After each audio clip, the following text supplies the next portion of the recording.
Hello there everyone, welcome to the channel if you're new, welcome back if you aren't, I'm EDJ, and today we're going to be looking at the Battle of Nola. So, last time we saw the Battle of Lake... Dang it, I couldn't pronounce it properly. The Battle of Lake... No, not even Lake, what the heck? The Battle of Silva Litana? Point is, it was the ambush in which, the Gauls actually completely wiped out a Roman army of 25,000 strong.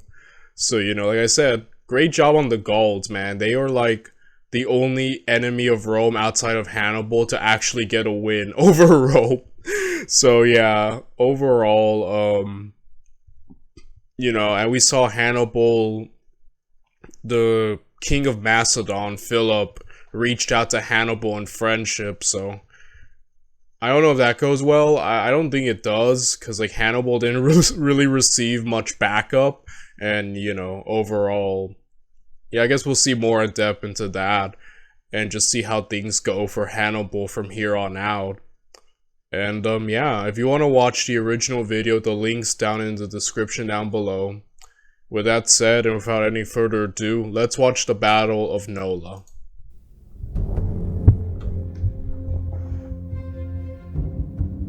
First battle.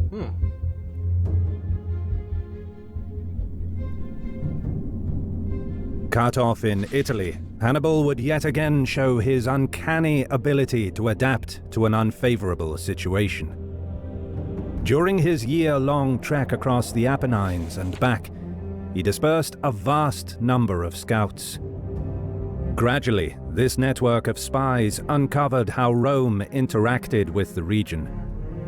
Hannibal learned that a variety of treaties tied the communities of southern Italy to Rome, which acted as hegemon of this alliance, rather than a ruler. Rome counted on its allies to supply half of the manpower and material that were vital for the war effort.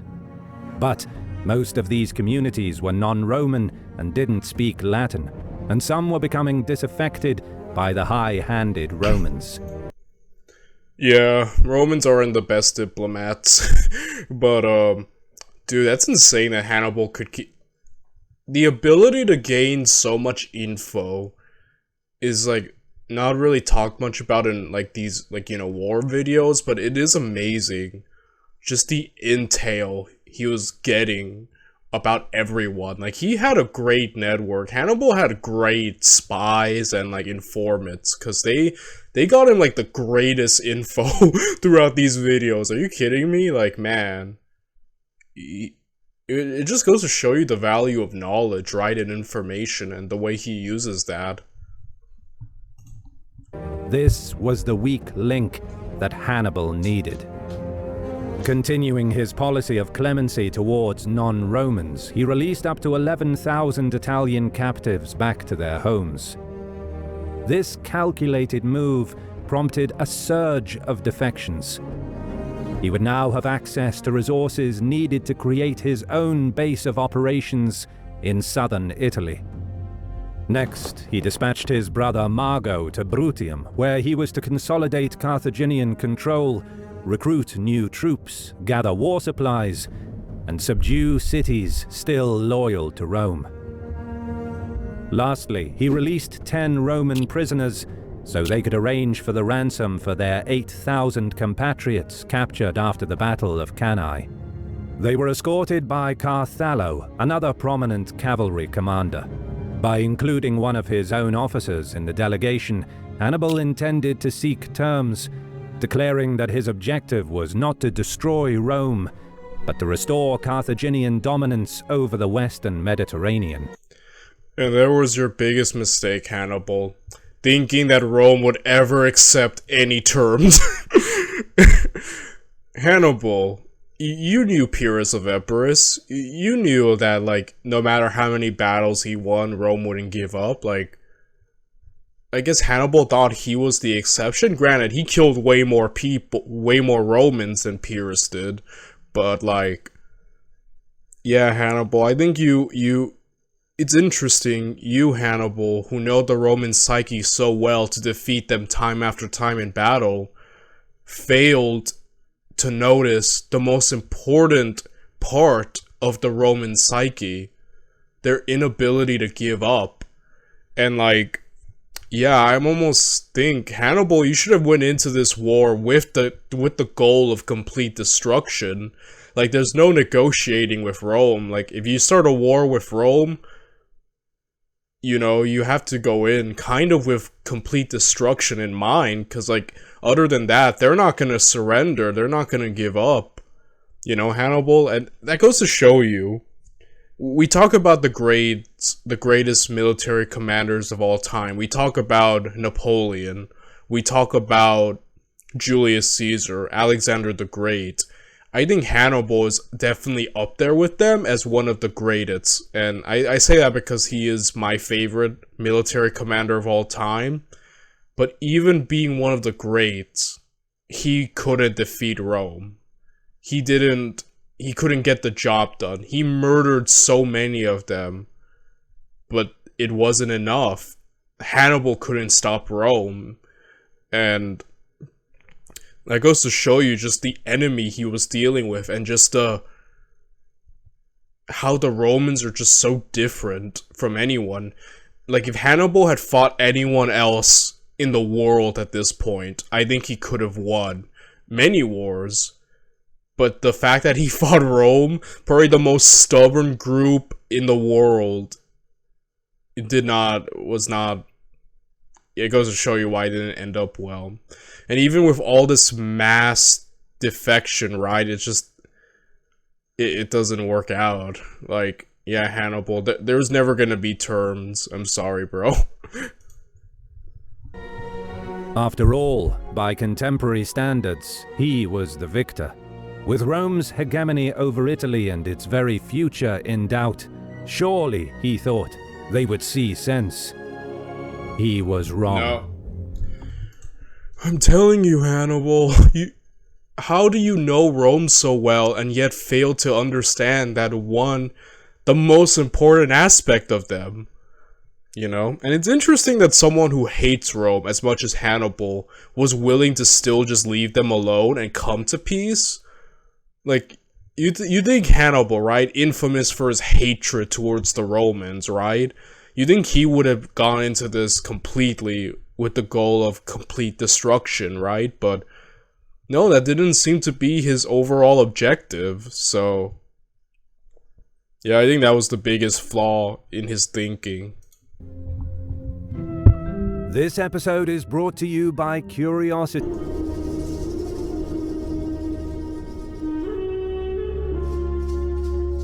The Roman Senate refused Carthallo entry into the city. What is more, they even refused to speak to the delegation of Roman soldiers. There would be no ransom. Wow. To so publicly doom the lives of 8,000 of your own troops in captivity was a show of determination that defied convention. Even the clever Hannibal must have been surprised by... Yeah, just Rome completely unconventional. Like I said, any other group would have already probably sued for peace and like made terms with Hannibal. It's just, yeah, the Romans are just very different, man. Like, there's no peace, there's no surrender, and it's like, yeah, Hannibal probably was at his wit's end right there. Like, what do you mean they won't give up? Like, I've won. No, you haven't. Rome's refusal to negotiate. Still, the Carthaginian general was in a position of strength, and his army remained unchallenged in Italy. It was reasonable to think that sustained pressure would eventually force the Romans to concede defeat, and now he was marching towards Campania to accept the defection of Capua, a city second only to Rome in size and importance on the Italian peninsula. The powerful city wanted to secure its own regional supremacy for some time.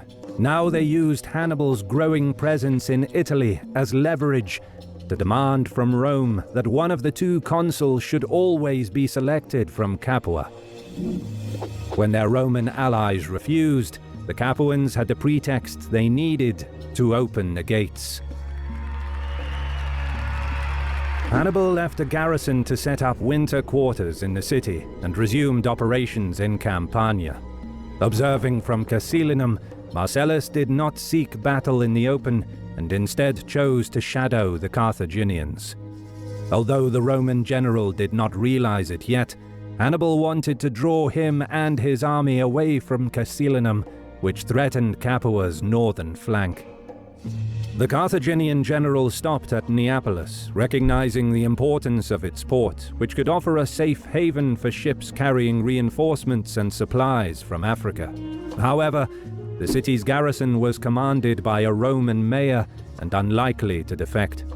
Since besieging a fortified coastal city without naval support was futile, the Carthaginian general did not waste any time. He turned his attention to Nuceria Alfraterna, one of the largest and oldest cities in ancient Campania, built in the 6th century BC, with Oscan, Etruscan, Samnite, and Roman heritage.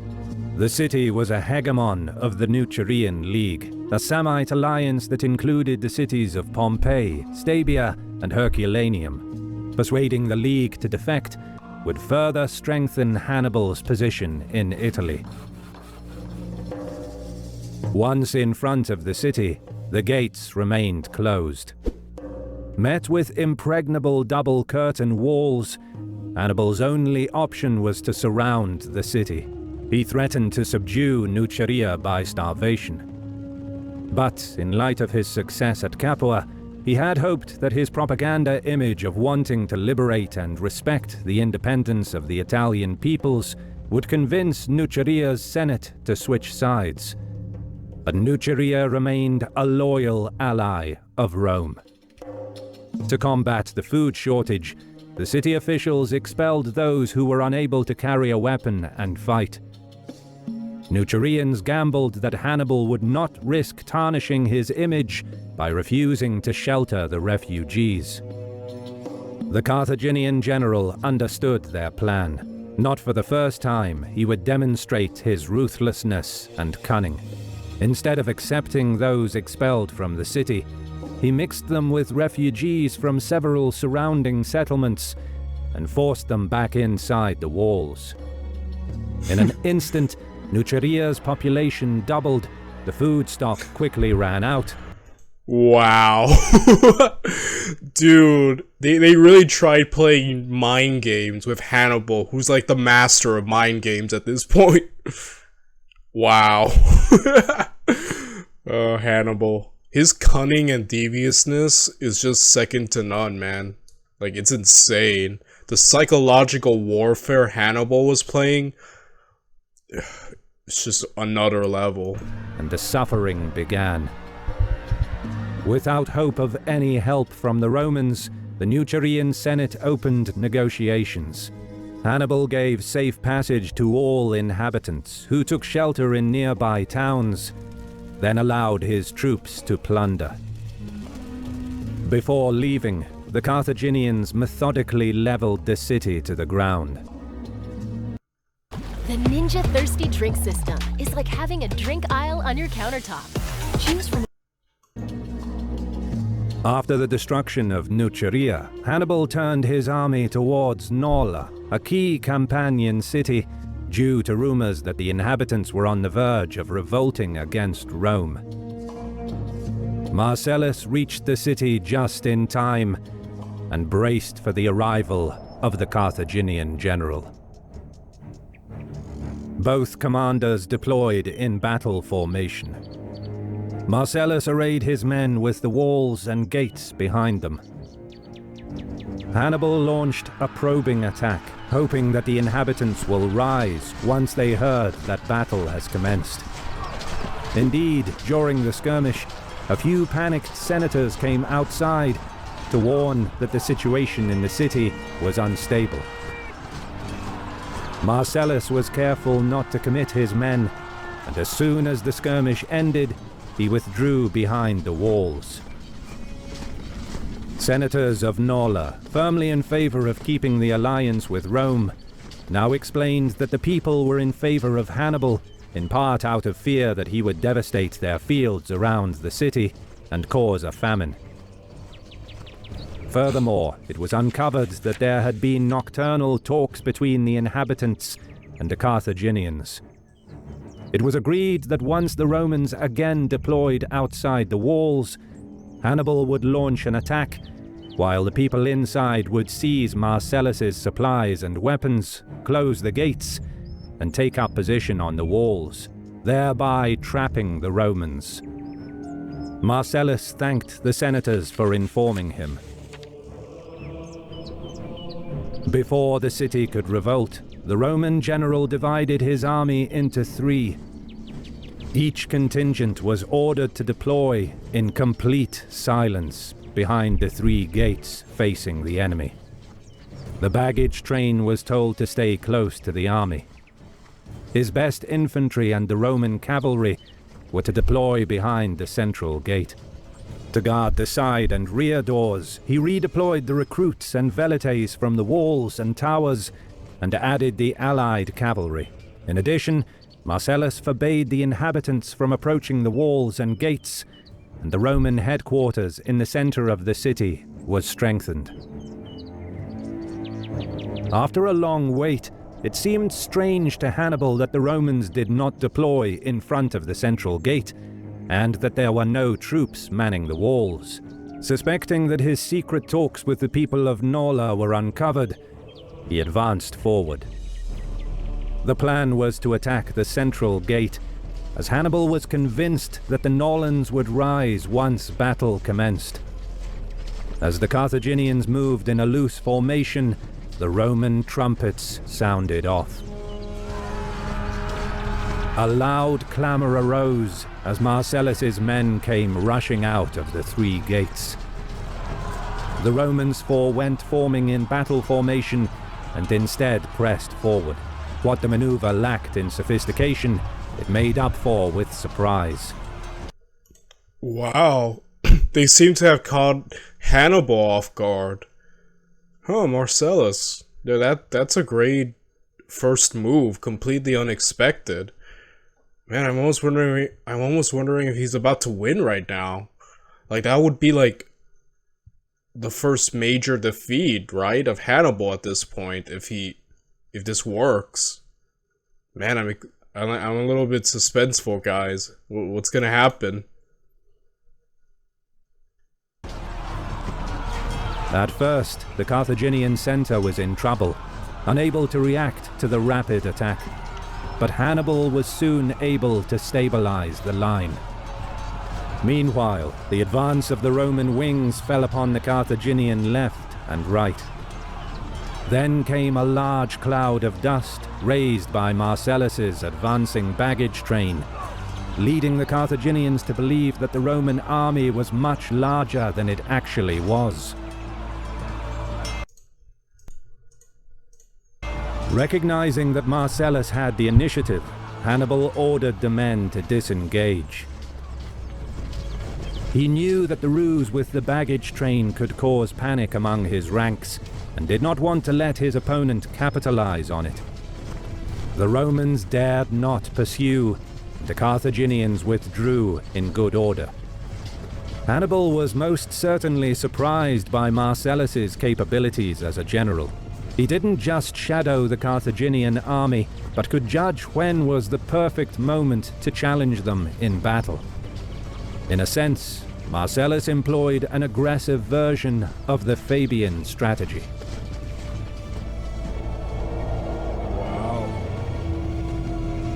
Although the attack on Nola was repulsed, Hannibal successfully drew Marcellus away from the Volturnus river. He now doubled back, taking Acera after a short siege, and proceeded to Casilinum, where Marcellus left a garrison. The town controlled a triple archway bridge across the river Volturnus, on the main road that connected Capua to Rome. As one of the very few crossings across the formidable river, it was of crucial strategic value. After about a month, the Roman garrison was starved into submission. They paid an enormous sum for safe passage. By capturing Casilinum, Hannibal secured Capua's northern flank and now held a vital point from where he could launch attacks towards Rome. Which was his overall goal, so I guess it was a strategic victory even though he was repelled here. Great showing from Marcellus, I must say. He definitely had a really great showing right there. So yeah, but he seems to have lost the overall objective, which was Hannibal securing here. So I guess he technically has a small victory, though Hannibal got what he wanted at the end, so in a way kind of a defeat, but yeah. Rome. A garrison was left to guard the town, while the rest of the army returned to winter quarters in Capua.